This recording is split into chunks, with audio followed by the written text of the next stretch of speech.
let's start. Today we will read lesson 3. The wheat cheaper. The wheat is cheaper first.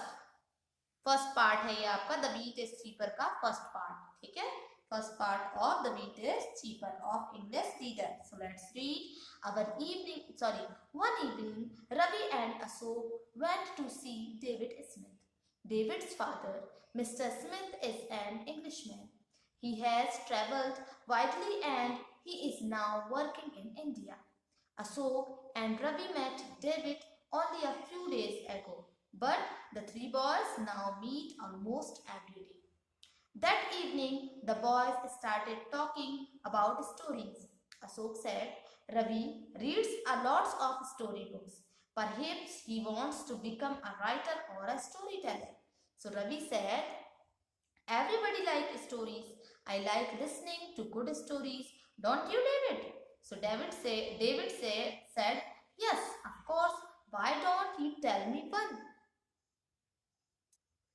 So Ravi said, I wanted you to tell us a good story. Please tell us one. David said, I will some other day. But today you must tell me a good Indian story. So Ravi said, all right, I will. I spent my last summer vacation with my grandfather in his village. He used to tell me at least one story every night. I will tell you one of those stories today. So Ashok said, what is the story called? So Ravi said, the wheat is cheaper. So David said, cheaper than what? So Ravi said that you must tell me after listening to the story. This is how it goes. Long ago in an Indian town there lived a merchant. He was very greedy. He used to go to towns to buy or sell large quantities of grains, and even on his way to these towns he thought of making money. One day, when he was going to a town to buy some grains, he saw a farmer some distance away. Here, he thought, is an opportunity to get some money out of this simple villager. So he walked quickly up to him and started being friendly with him. He said to the farmer, when I was young, I used to go a long distance alone, but as I am getting old, I would like a companion with me always. As we are going the same way, it is good for us to be together.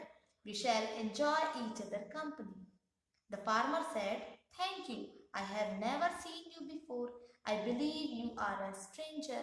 No, the merchant said, I am a merchant and I have been here before, but I travel to many places. But how can I be a good companion to you? The farmer asked. I am only a simple villager and you have seen a lot of this world, but perhaps it will be all right if you do all the talking. I shall listen to what you say. This is not fair. I can't do all the talking. I have an idea. Each one of us can tell the wildest possible tale. If I cast doubt on your story, I will pay you 100 rupees. But if you cast doubt on mine, you will have to pay me an equal sum of money. How do you like this idea? Fine, said the farmer. And so is it a bargain? The merchant said. Yes, it is, said the farmer. Now let's begin. As you are the wiser of us two, you must begin. The merchant began his story. As I was going along this road one day, I saw a merchant with a long train of camels. There were 101 camels, and each of them was loaded with large quantity of grains.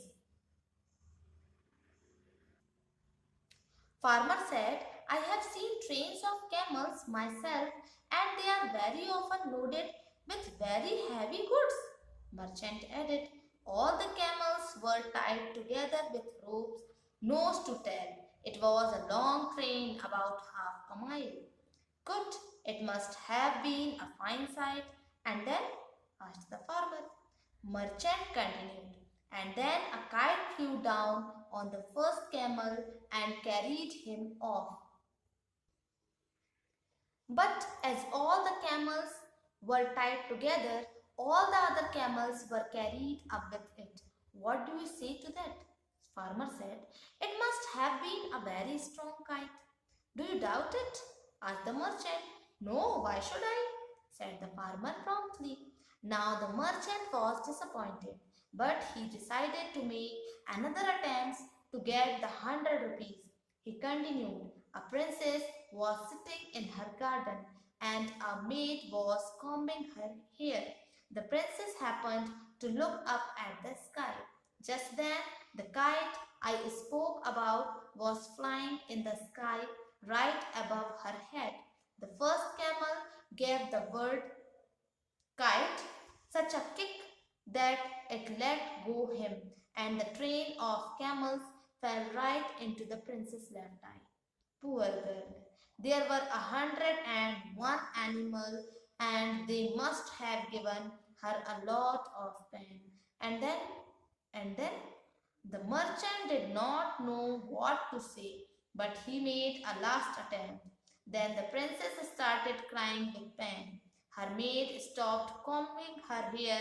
She carefully lifted the princess's eyelid and removed all the camels, one after the other, from her eye and put them into her pocket.